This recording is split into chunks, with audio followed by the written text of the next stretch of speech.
Boa noite a todos, irmãos e irmãs da Sociedade Espírita Francisco de Assis. Agradecemos a oportunidade e o convite para lançarmos um olhar sobre Francisco de Assis, patrono de tão nobre instituição. É necessário, porém, testemunhar reconhecimento e afeição a esta Sociedade Espírita que desde 4 de outubro de 1934, fraternalmente, apesar das suas limitações, abre suas portas à dor e ao desespero, oferecendo repouso e esperança a todos sob a proteção do Consolador. Lá se vão 86 anos, e os seus colaboradores, com perseverança, com dedicação, dentro de suas possibilidades, instruindo, consolando, esclarecendo e encorajando os espíritos atormentados, vítimas de si mesmos, vítimas do medo ou das neuroses de difícil classificação. Então esses irmãos estão hoje de parabéns. Antes do nosso tema, nós gostaríamos de trazer alguns esclarecimentos. Nós encontramos controvérsias sobre a data de nascimento de Francisco. Alguns historiadores falam em 26 de setembro de 1181. Outros preferem 5 de julho de 1182. A mesma coisa sobre o desencarne. Uns preferem 3 de outubro de 1226 e outros 4 de outubro de 1226. Fatos que se explicam pela troca dos calendários. Nós tivemos, fundado por Rômulo, à época da fundação de Roma, o calendário romano, 10 meses. Depois, Júlio César traz o calendário juliano, acrescentam mais dois meses os astrônomos e fica 12 meses, a época de Francisco. E nós temos depois uma outra troca, juliano pelo gregoriano, que desde 1582 até hoje está vigindo. Mas nós usaremos a data de 26 de setembro de 1181 para o nascimento, que é aceito pela FEB. E também 4 de outubro de 1226 para o desencarne, que é o aniversário da Sociedade Espírita, e que nesta data 4, desde 1930, para homenagear Francisco, como patrono da ecologia e protetor dos animais, foi instituído 4 de outubro como Dia Mundial do Animal. Então nós entramos com Francisco de Assis, o amor em ação. E a história nos conta o que aconteceu na noite de 26 de setembro de 1181, na cidade de Assis, que era província da Úmbria, localizada no centro da Itália.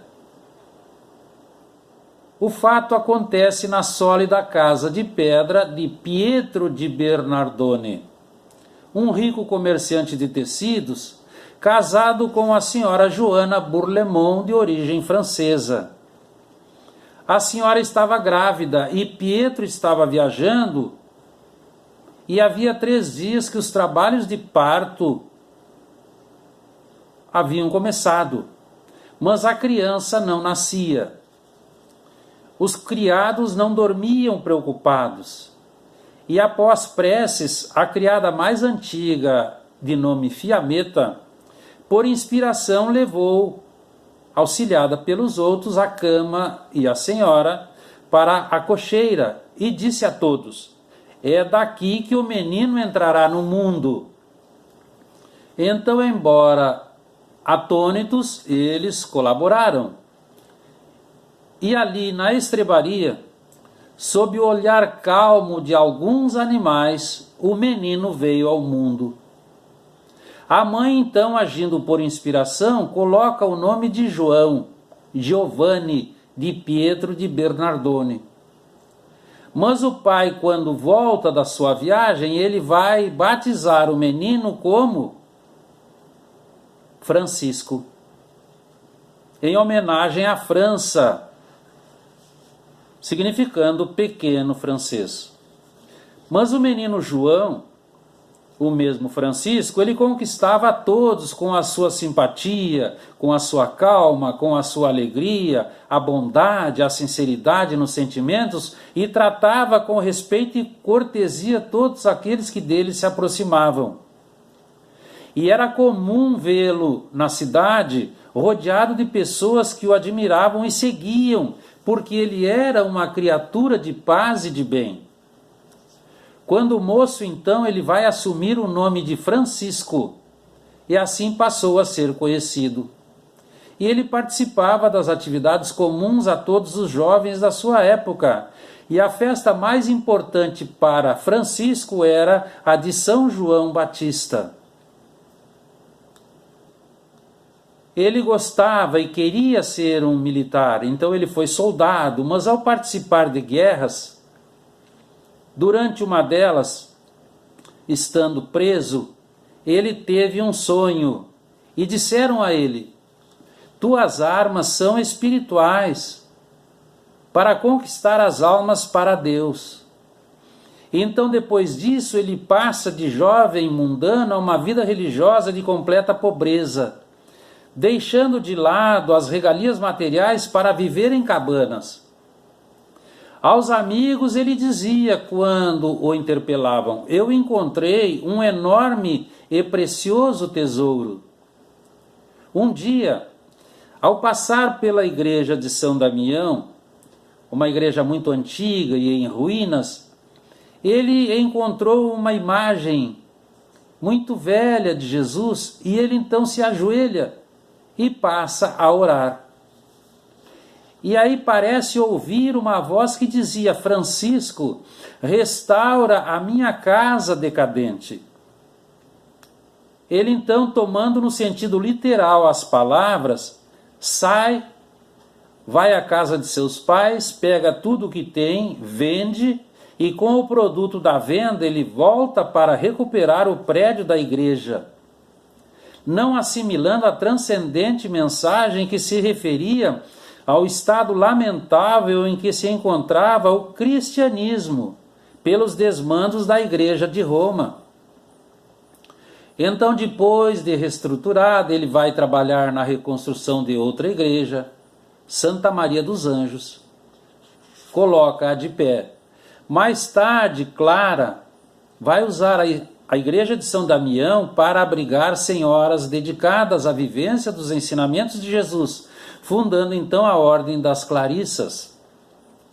Mais tarde, Francisco vai criar a Ordem dos Frades Menores, os franciscanos, e chegou a reunir a seu tempo mais de 200.000 franciscanos.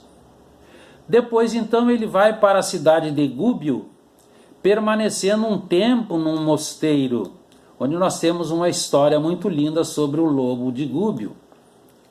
Quando ele sai de Gúbio, ele vai morar em um leprosário, onde auxiliava na higiene dos leprosos, lavando-lhes as feridas. A bondade de Deus, procurando auxiliar Francisco na sua aproximação com Jesus, permitiu um singular fenômeno.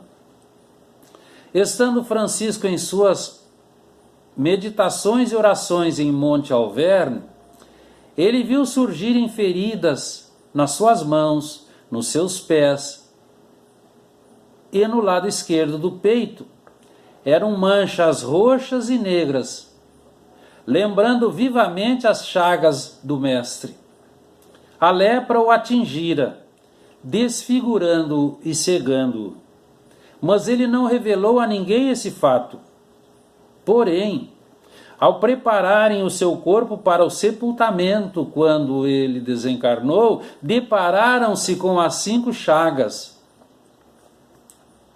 Era a noite do dia 4 de outubro de 1226. Francisco estava vestido com as roupas de sempre, a túnica remendada, a corda na cintura e descalço. Tinha aproximadamente 45 anos de idade. Assim como o seu nascimento teve uma semelhança com o nascimento de Jesus, no seu desencarne também teve ferimentos que lembravam a passagem e a morte do Mestre. O fato de todas as criaturas terem a mesma origem e o mesmo sustentáculo as torna irmãs e estabelece uma conexão entre todas. Era o que dizia sempre Francisco. E ele falava: a conexão que tudo une é o amor de Deus, que alicerça todo o impulso de solidariedade, impulso que vivifica e acalenta cada um no estágio em que se encontra. Então, para Francisco, essa conexão era natural e quase espontânea. Ele falava aos animais, às plantas e até às pedras, sabendo e sentindo as rotas de cada um a se desenrolarem no hálito do Criador. Procurou viver sob a direção psíquica do Galileu, empenhando-se por um mundo melhor por meio da construção de criaturas melhores, mais conscientes e entusiasmadas pela vida. Ele ensinava sempre, e as suas pérolas eram maravilhosas. Por amor a Deus, sejamos os servos e súditos de toda criatura humana. Outra: feliz o homem que suporta o seu próximo com suas fraquezas. Onde há caridade e sabedoria, não há medo nem ignorância. Onde há paciência e humildade, não há raiva nem perturbações. Onde há pobreza com alegria, não há cobiça nem avareza. Onde há serenidade e meditação, não há inquietações. Sede felizes e alegres, mas seja a vossa alegria a que provém da consciência em paz. Seja a vossa felicidade a do herdeiro do Pai que conta os dias, esperançoso para entrar na posse da sua herança.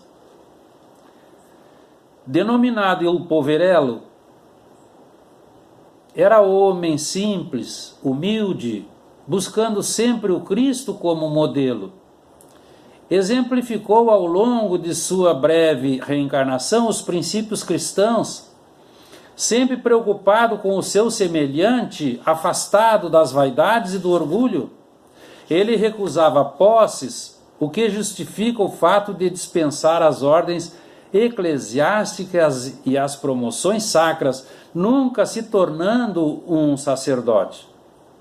Ele renovou a vivência do Evangelho na sua época, enaltecendo a caridade, pregando o amor à natureza, aos animais e, sobretudo, ao homem, valorizando especialmente os mais pobres. Algumas fontes mediúnicas fazem menção de ter sido Francisco, em passada reencarnação, o apóstolo João Evangelista, e nós vamos ver então rapidamente.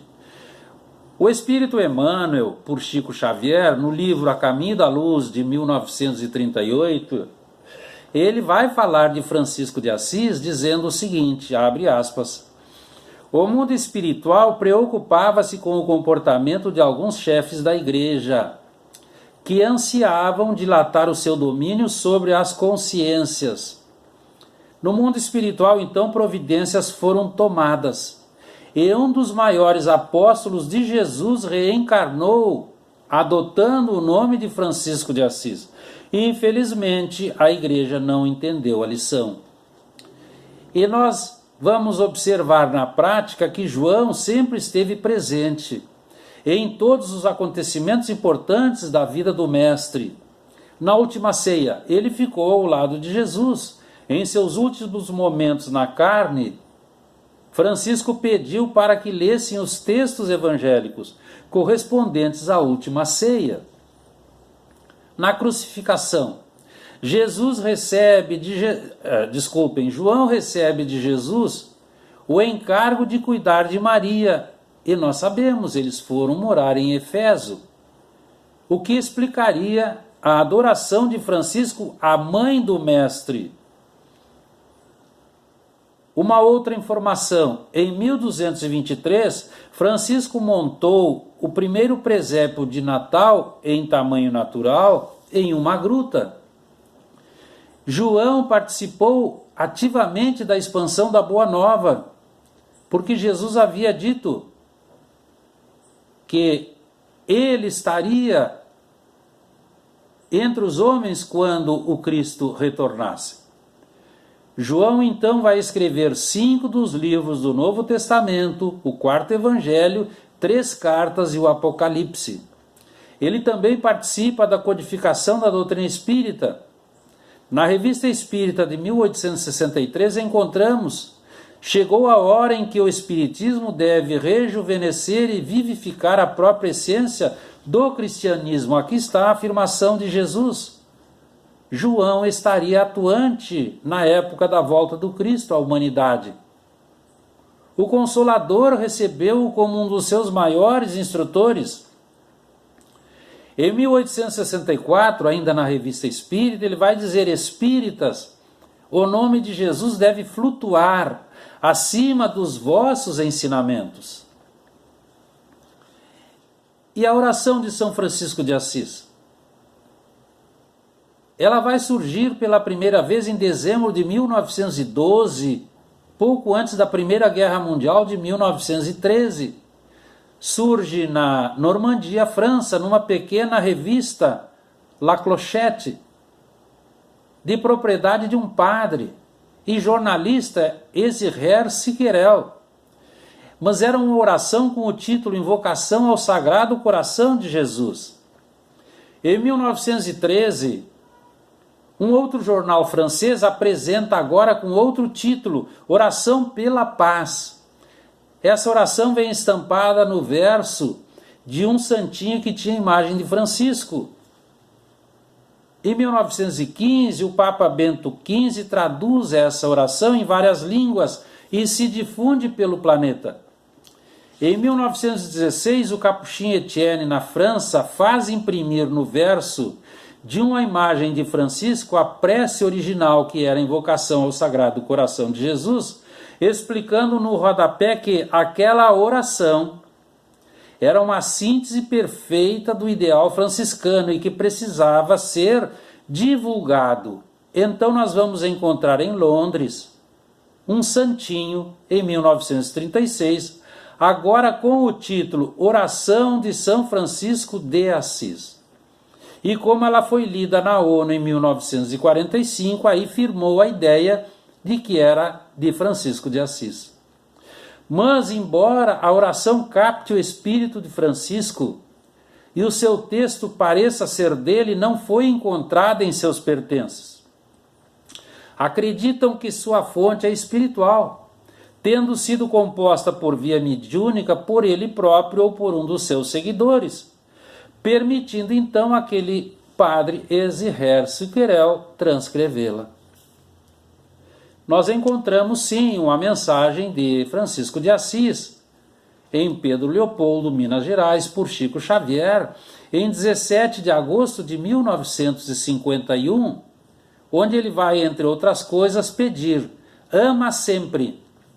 É pela graça do amor que o Mestre persiste conosco, mendigos dos milênios, derramando a claridade sublime do perdão celeste, onde criamos o mal e o sofrimento. O rebanho aflito e atormentado clama por refúgio e segurança, então avancemos. Cristo em nós, conosco, por nós e em nosso favor. E o cristianismo que precisamos reviver à frente das tempestades, de cujas trevas nascerá o esplendor do terceiro milênio. Então, procuremos servir. Agora é ainda a noite que se rasga em trovões e sombras amedrontando, torturando, vergastando e destruindo. Todavia, o Cristo reina. E amanhã, contemplaremos o celeste despertar. Francisco de Assis, o raio de luz que atravessou os séculos e continua a nos iluminar. Discípulo fiel do Mestre, sempre em todos os momentos conservou a serenidade, a fé em Deus e a certeza de que estamos mergulhados no pensamento divino. Embora sua vida tenha se desenrolado há 9 séculos, o cenário social, dominado pela ambição, ganância e ignorância, hoje guarda semelhança com os tumultuados dias em que viveu Francisco de Assis. É urgente a necessidade da humildade, do desprendimento, do exercício do amor para conquistarmos a liberdade interior, erradicando com isso de vez o orgulho agressivo e o egoísmo possessivo, para que o exemplo de Francisco todos nós possamos fazer, como amar a mãe desvalida, o desorientado, o doente, o idoso abandonado, o viciado, o órfão, o arrependido, o arrogante, o indiferente e até o sarcástico, na certeza de que todos nós estamos no mesmo barco, navegando no imenso oceano do amor da divindade.